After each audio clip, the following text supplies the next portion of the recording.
Bonjour à tous, bienvenue sur Fan de Couteaux. Aujourd'hui je vous présente la nouvelle collaboration entre la marque Acqueron et monsieur Tony Lopez, le SFS. Le SFS, c'est le grand frère de l'Equinox. Le SFS, il a été conçu dans l'esprit d'un couteau de camp, d'un couteau qui doit être polyvalent, qui doit rester léger, mais qui est vraiment conçu dans cet esprit-là. Et moi, je rajouterais même couteau de survie. Si on devait avoir qu'un outil sur soi, je pense que le SFS, il conviendrait totalement. On pourrait le rapprocher, pour vous donner une idée un petit peu, pour moi, c'est vraiment dans le même type d'utilisation qu'un Folkniven A1, par exemple. J'ai toujours adoré l'Equinox, j'avais déjà fait une revue dessus. Je trouve que c'est un couteau qui est hyper polyvalent, hyper agréable de travailler avec, une excellente prise en main, un acier que j'aime beaucoup, acier inoxydable pour la préparation de nourriture, c'est top, milieu humide également, c'est vraiment très bien, très belle finition, ça s'affûte assez bien. Ici j'avais refait le tranchant, on est sur un tranchant mais qui est vraiment rasoir, et puis j'adore cette forme de lame. Voilà, c'est vraiment un couteau que j'aime utiliser, que j'aime porter avec moi. Largement supérieur pour moi à un SI4 par exemple, si je devais le comparer, puisqu'on me pose souvent la question SI4, Equinox, lequel tu me conseilles? Sans hésiter, l'Equinox pour tous les critères que je viens de vous dire, qualité du manche, qualité des finitions, qualité de l'acier, acier inoxydable, la finition également. Voilà, vraiment que des éloges sur ce couteau-ci. Et donc ils ont sorti très récemment son grand frère. Ils ont voulu travailler sur un couteau donc un petit peu plus grand, comme vous pouvez le voir. Ici on est sur un couteau qui fait 30 cm de longueur. On est sur 16,3 cm de taille de lame, contre 11 cm ici. D'où l'importance d'y mettre un finger choil, je reviendrai dessus un petit peu plus tard. Mais on garde vraiment l'esprit du petit frère de l'Equinox, tant au niveau de la forme de la lame qu'au niveau de la forme du tranchant. On est vraiment sur un tranchant qui est tout en courbure, et c'est ce que je trouve magnifique, c'est qu'ils ont réussi à agrandir le modèle, à agrandir l'Equinox sans perdre le charme de ce qui faisait l'Equinox, c'est-à-dire la prise en main, la polyvalence du couteau et le plaisir qu'on a de travailler avec. C'est le SFS, c'est vraiment un gros couteau, c'est vraiment la première chose qui frappe quand on reçoit le couteau, c'est waouh, la bête. C'est 4,4 cm de hauteur de lame, donc c'est assez important, 5 mm d'épaisseur, donc on va pouvoir lui taper dessus sans aucun problème. On est sur un couteau qui va être hyper robuste, manche en G10, donc avec une texture un petit peu différente que celle de l'Equinox, mais toujours la même qualité des finitions, c'est très bien fini. Et comme j'ai dit, on retrouve vraiment l'esprit, ils ont respecté les caractéristiques qui faisaient le succès de l'Equinox, avec ici ces petites cannelures sur le dessus qui sont fondues dans le manche. Ici pareil, on respecte vraiment l'esprit de l'Equinox. Voilà, c'est son grand frère, c'est, je vais dire, le modèle gonflé et agrandi de l'Equinox, avec des petites modifications pour avoir une utilisation un petit peu plus polyvalente et une utilisation qui va servir au niveau du camp et au niveau, si on devait en faire un couteau de survie, avec une garde ici beaucoup plus importante au niveau du manche pour éviter que l'index ne vienne glisser sur la lame. Et ensuite ici l'ajout d'un finger choil. Autant là-dessus je sais, pour avoir discuté avec eux à Armbastille, qui ne voyaient pas l'intérêt d'un finger choil sur une lame de 11 cm, je suis tout à fait d'accord avec eux. Autant sur une lame de 16 cm, on voit l'intérêt d'y rajouter un finger choil pour le petit travail de détail, si on doit se rapprocher de la lame, pour les feather sticks, etc. Je vous ferai une petite démo tout à l'heure, dans quelques instants. Et après pareil, au niveau de la finition, c'est toujours aussi bon. On est sur des cannelures ici en fin de manche qui sont un petit peu plus agressifs que sur l'Equinox. J'ai envie de dire normal pour un couteau de camp et un couteau de survie. Voilà, c'est un couteau qu'on va avoir très bien en main. Pratique aussi à utiliser avec des gants. On est sur un gros manche assez long. On va avoir une sacrée force de frappe lors des coupes à la volée. Pareil, quelques petits tests juste après ce petit close-up. Voilà, finition Stonewash au niveau de la lame, N690. C'est très bien fait, c'est un couteau qui est made in Italy, fabriqué en Italie. Je vous montre, hop, à l'endroit c'est mieux. Par la marque Fox. Donc, comme j'ai dit, collaboration entre Acqueron. Donc Acqueron, c'est la marque de Armbastille. Armbastille qui est une célèbre armurerie sur Paris. Je vous conseille d'aller y jeter un œil, c'est juste magnifique. Et design de monsieur Tony Lopez. Voilà, donc c'est vraiment cette collaboration. Ils ont essayé, au même titre que l'Equinox, de travailler sur un design à la fois sympa, mais surtout sur l'utilisation, que ça puisse convenir au plus grand nombre, à la fois à ceux qui ont des mains petites, des mains moyennes, des grandes mains, à celui qui va s'en servir comme un couteau de camp, à celui qui vont s'en servir à l'extrême comme un couteau de survie. Voilà, un couteau polyvalent, 370 grammes, j'avais oublié de donner le poids, 370 grammes sur ce SFS. C'est pas énorme vu la taille du couteau, c'est un couteau encore une fois qui en impose et qui est capable de faire énormément de choses. Alors on est sur un couteau qui est quand même plus polyvalent que l'Equinox, dans le sens où il va pouvoir faire plus de choses comme des grosses coupes à la volée, du gros bâtonnage et aussi un petit peu de travail de détail. Alors après tout dépend de l'utilisation que vous avez avec vos couteaux. Si vous cherchez un couteau de rando pour une journée en rando ou une petite journée en bivouac, en plus d'une grosse hache ou d'une hache tout simplement ou d'une scie pliante, c'est sûr que l'Equinox pourra vous convenir. Maintenant, si vous cherchez un couteau vraiment hyper polyvalent et si vous deviez avoir qu'un outil sur vous, qu'un couteau sur vous, je pense que celui-ci il ferait le travail. Là, on est sur un arbre qui est quand même une branche qui est hyper sèche, qui doit faire à peu près 5 cm de diamètre, et vous allez voir avec quelle facilité, en me reculant sur le manche, et grâce à ces cannelures ici qui peuvent sembler au premier abord un petit peu agressives, mais du coup on va avoir une très bonne prise en main, ce qui fait que le couteau il va vraiment être calé dans la paume. Je me recule au maximum avec 3 doigts sur le manche, un petit peu de retour ici à l'arrière pour pas que les doigts y glissent, et vous allez voir un petit peu la puissance qu'on a avec ce couteau. Et j'ai encore envie une fois d'insister avant de vous le couper bien entendu, mais sur la polyvalence et le rapport entre le poids et la balance qu'il peut y avoir sur ce couteau. On est sur un poids qui est quand même bien sur l'avant mais pas trop, et on a justement cet équilibre que je trouve et que j'aimais beaucoup sur l'Equinox et que je retrouve sur le SFS, et c'est ce qui me fait dire que c'est un excellent couteau.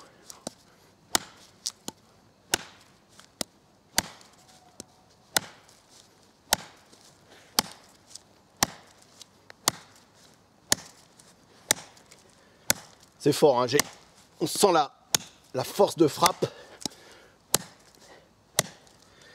Là, c'est du bois qui est sec. Hein.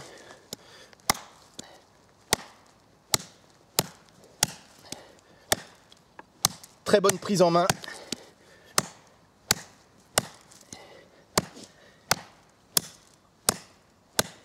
Sacrée efficacité. Là, le bois, il est quand même...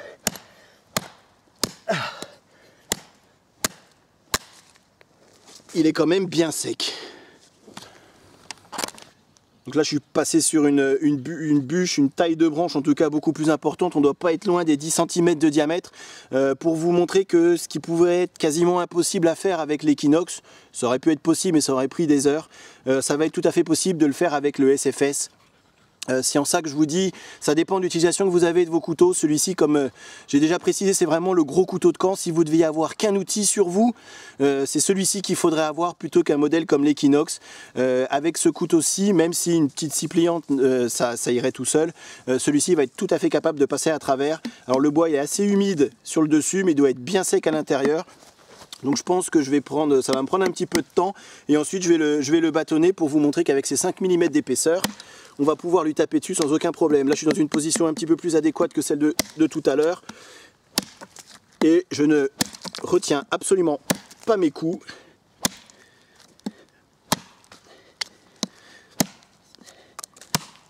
Ah ça rentre fort. Hein. Alors, le bois est un petit peu humide, mais voyez, en quelques secondes j'ai réussi à faire une belle entaille, et le couteau rentre très très bien. Comme j'ai dit, hein, on sent qu'on a une bonne puissance quand le couteau retombe.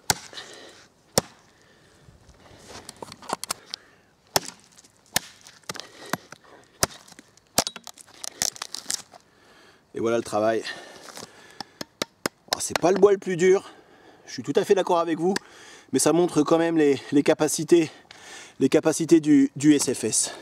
Alors, le couteau est bien évidemment livré avec un étui que je trouve parfait. J'aime beaucoup l'alliance du Kydex et l'alliance du cuir. Donc ici vous avez un étui en Kydex pour la rétention du couteau. Donc c'est assez fin, ça j'aime beaucoup. Très bonne rétention, aucun jeu. C'est quand même assez rare pour être précisé. Très très bonne rétention. Le couteau, on va pas le perdre. Vous avez ici une petite encoche pour y placer le pouce et tirer le couteau. très agréable à utiliser. Et puis cette bande de cuir pour en faire un passant ceinture. Je trouve ça très joli. Si ça vous plaît pas, vous pouvez l'enlever puisqu'ici vous avez 2 vis. Mais là je le garde parce que je trouve vraiment qu'avec le logo en plus Acheron ici sur le cuir, je trouve que c'est très très joli. On a un port qui va être assez bas, je vais vous montrer ça, mais vraiment un très bel étui. Et j'aime beaucoup cette, cette simplicité. Il n'y a pas besoin de faire des étuis trop chargés. Ici c'est vraiment tout ce dont on a besoin, un bel étui qui retient bien le couteau, qui protège bien la lame, qu'on va pas perdre, et ensuite cette petite bande de cuir pour faire le passant ceinture, et puis le logo ici imprimé. Voilà, je trouve que c'est très joliment fait, c'est simple mais efficace. Alors je vous montre ce que le couteau peut donner à la ceinture, même si c'est voilà, je porte que très rarement mes couteaux comme ça. Je trouve que c'est pas très discret lorsqu'on croise des gens. Après, lorsqu'on est sur un bivouac, pourquoi pas. Là où je trouve que c'est aussi bien fait, c'est que le couteau il dépasse pas trop, il est presque aligné au niveau du passant ceinture. Parfois vous avez des couteaux qui remontent, qui sont hauts dans l'étui, donc à chaque fois qu'on va se baisser, on va se les prendre dans les côtes. Ici c'est pas le cas, hein. Le couteau est vraiment assez bas, donc vraiment très pratique, ça va pas nous gêner. Très bonne rétention, comme je dis, hein, le couteau on va pas le perdre. C'est franchement, hein, je trouve que c'est joli, pratique, discret, puisque c'est pas trop épais, c'est pas, ils en ont pas rajouté beaucoup. C'est simple, épuré, et ça fait le travail. C'est tout ce qu'on demande à un étui. Alors pour ce qui va être du bâtonnage, pas de problème, hein, avec ces 5 mm d'épaisseur, on va pouvoir taper dessus. On a une pointe qui est assez délicate et assez fine. Par contre ici c'est pas un faux tranchant, hein, donc il n'y a pas de souci au niveau du bâton. Là c'est le bois de tout à l'heure qui est quand même hyper sec. Ça va pas m'empêcher de passer à travers.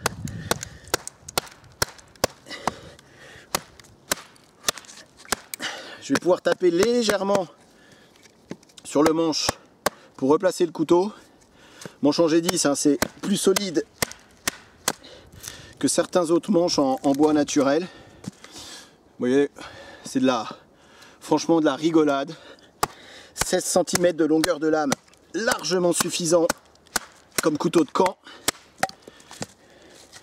Et moi je dirais même couteau de survie, hein, quand on voit l'efficacité du couteau en coupe à la volée, en bâtonnage, et bientôt je vais vous montrer en petit travail. Franchement, si je devais avoir qu'un couteau sur moi, là il y a un nœud. Je pense que c'est celui-là pour lequel j'opterais, tellement c'est agréable de travailler avec. Je vais vous montrer, hein, forcément des traces d'utilisation, mais après le G10 il va pas bouger, hein, pas de problème. Pareil au niveau du tranchant.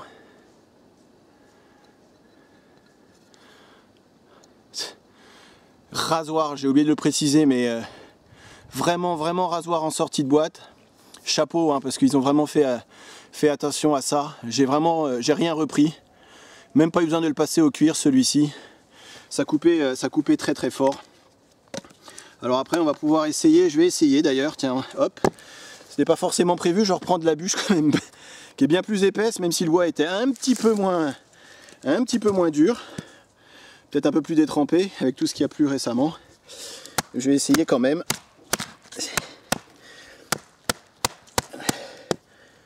Et là, croyez-moi, hein, je ne retiens absolument pas mes coups.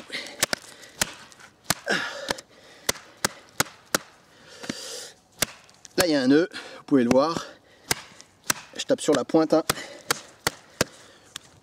Talon dépassant, c'est pas mal. On va pouvoir replacer le couteau en lui tapant dessus. Et là, j'y vais.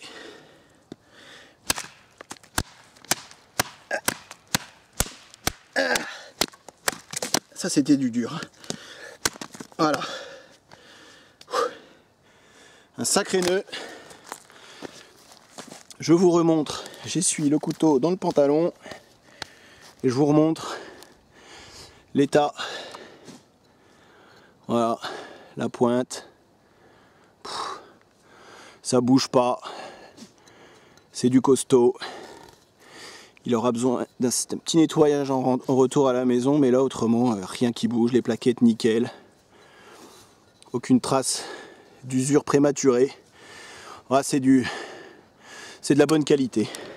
Alors là, bien vu l'ajout d'un finger choil. Avec cette taille de couteau, je vois vraiment l'intérêt d'avoir un finger choil.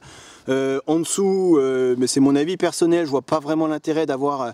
on n'a pas besoin vraiment de se rapprocher de la lame pour avoir un meilleur contrôle. Ici, on en a besoin. C'est certain que vous n'allez pas travailler des heures et des heures avec cette taille de lame et avec ce poids dans la main. Ça va être assez fatigant. À ce moment-là, c'est sûr que l'Equinox, si vous faites que du travail de détail et du petit boulot, tailler des pointes, etc., c'est certain que l'Equinox sera plus adapté. Par contre, encore une fois, hein, bien vu, on va pouvoir vraiment se rapprocher de la lame. Attention tout de même, hein, puisque le doigt et l'index, il est quand même pas très loin du tranchant.